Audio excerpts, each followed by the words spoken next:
जब मूसा सीनै पर्वत पर गया तो परमेश्वर ने उसे मंदिर बनाने के निर्देश दिए ताकि परमेश्वर अपने लोगों के बीच निवास कर सके। उसका नाम तंबू रखा जाना था क्योंकि वह ऐसी वस्तुओं से बनाया जाना था जिन्हें उठाकर आसानी से जंगल में यात्रा की जा सके। तंबू को बनाने के लिए महंगी धातुएं, चमड़े, लकड़ी, अच्छे वस्त्र, रंगीन धागे, शीशम लकड़ियां और कीमती पत्थरों की ज़रूरत थी।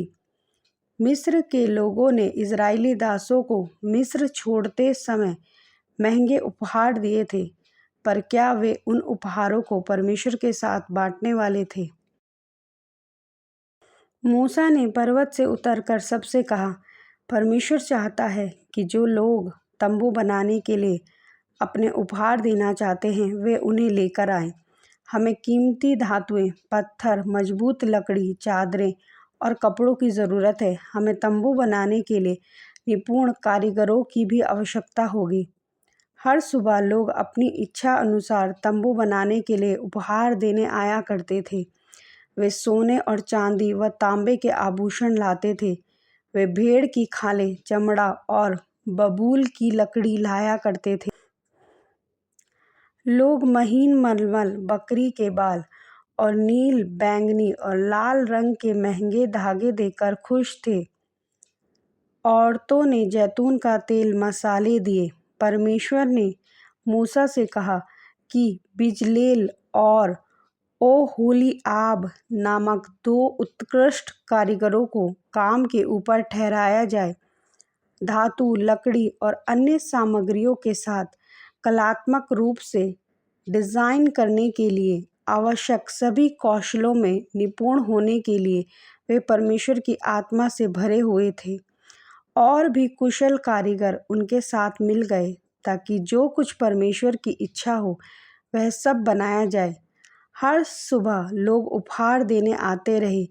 जल्द ही उनके पास ज़रूरत से ज़्यादा हो गया और मूसा ने लोगों से उपहार देना बंद करने के लिए कहा। परमेश्वर की योजना में एक बड़ा आंगन होना था। लंबी भुजाओं के नीचे 20 खंभे थे और नीचे की ओर 10 खंभे, जिनमें से प्रत्येक कांसे के आधार, चांदी के हुक और चांदी के शीर्ष के साथ लकड़ी का बना था। इन खंभों के बीच जान के लिए बारीक बुने हुए सनी के पर्दे बनाए गए थे। मिलाप वाले तंबू के प्रवेश द्वार को हमेशा पूर्व की ओर मुंह करके खड़ा किया जाना था।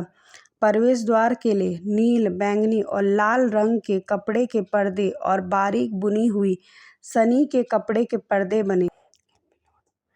आंगन के अंदर तंबू खड़ा होगा।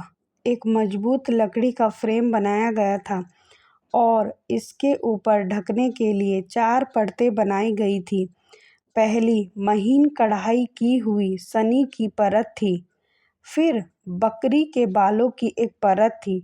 उसके ऊपर लाल रंग से रंगी हुई मंडी हुई खालों की परत थी और सबसे ऊपर नीले रंग की जानवरों की खाल से बना एक आवरण था।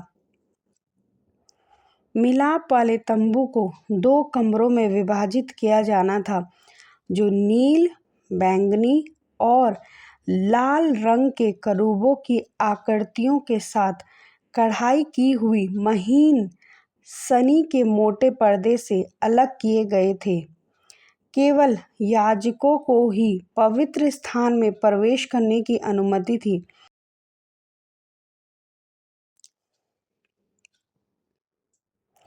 महायाजक के अलावा किसी को भी पर्दे के पीछे परम पवित्र स्थान में जाने की अनुमति नहीं थी।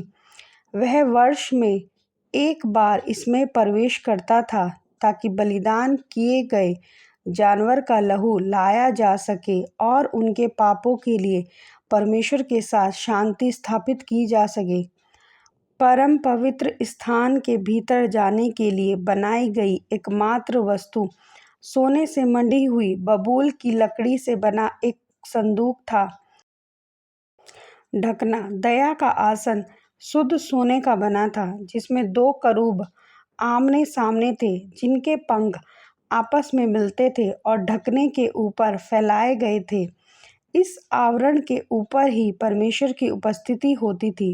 याजकों को अपनी यात्रा के दौरान संदूक को उठाने और स्थानांतरित करने के लिए सोने के खंभे और एक आवरण बनाया गया था।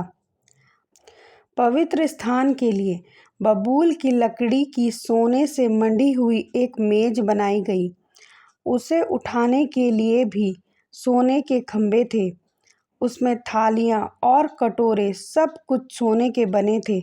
सप्ताह में हर समय मेज पर 12 रोटियां रखी जाती थी जो इज़राइल के 12 गोत्रों का प्रतिनिधित्व करती थी। पवित्र स्थान को रोशन करने के लिए शुद्ध सोने से 7 शाखाओं वाला एक दीपाधार बनाया गया था। पवित्र स्थान के लिए सोने की वेदी का तीसरा भाग था। याजक इसका उपयोग प्रतिदिन सुबह और शाम को धूप जलाने के लिए किया करते थे, ताकि परमेश्वर को प्रसन्न करने वाली सुगंध तैयार की जा सके। इसीलिए कि मिलाप वाले तंबू में परमेश्वर की सेवा करने से पहले याजक अपने हाथ पांव धो सके एक बड़ा पीतल का हौदा बनाया गया। यह पवित्र स्थान के सामने आंगन में रखा गया था। आंगन में जान के लिए पीतल से ढकी बबूल की लकड़ी की एक चौकोर वेदी बनाई गई थी।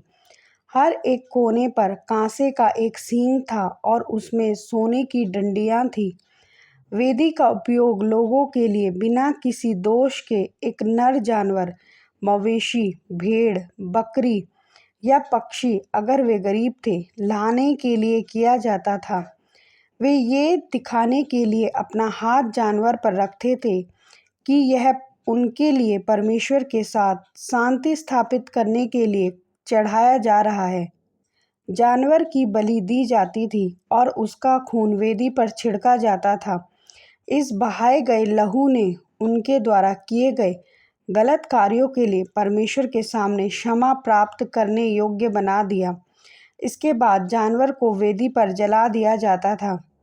याजकों के लिए वस्त्र से बने वेश बनाए गए। महायाजक हारून के लिए एक विशेष वस्त्र बनाया गया।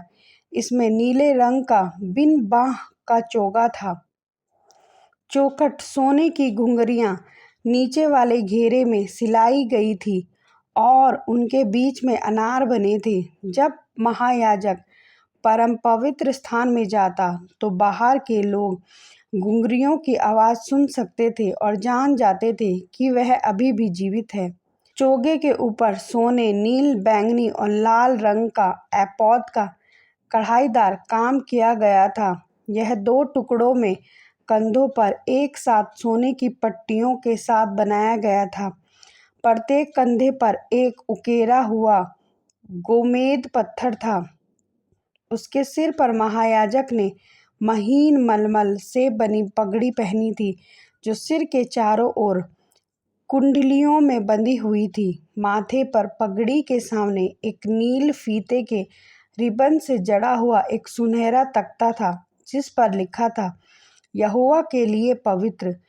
महायाजक के लिए एक विशेष कवच बनाया गया था। उस पर इज़राइल के 12 गोत्रों में से प्रत्येक का नाम खुदा हुआ 12 कीमती पत्थर थे।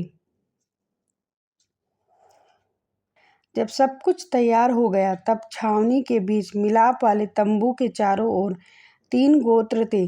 मिलाप वाले तंबू के सामानों को सही जगह पर रखा गया था। मूसा ने आज्ञा वाली 2 तख्तियों को वाचा के संदूक के अंदर रख दिया। जब सब कुछ पूरा हो गया तब हारून और उसके पुत्रों ने नहाकर अपने कुर्ते पहन लिए। परमेश्वर का बादल उसके ऊपर दिन में बादल और रात में आग के खंभे के रूप में रहता था। जब बादल ऊपर उठता तो इज़राइली तंबू को लपेट कर जंगल में यात्रा करने लगते। इसके बाद जब वे फिर छावनी डालते तो तंबू को भी खड़ा कर देते। परमेश्वर की उपस्थिति उन पर जहाँ भी वे जाते बनी रहती थी।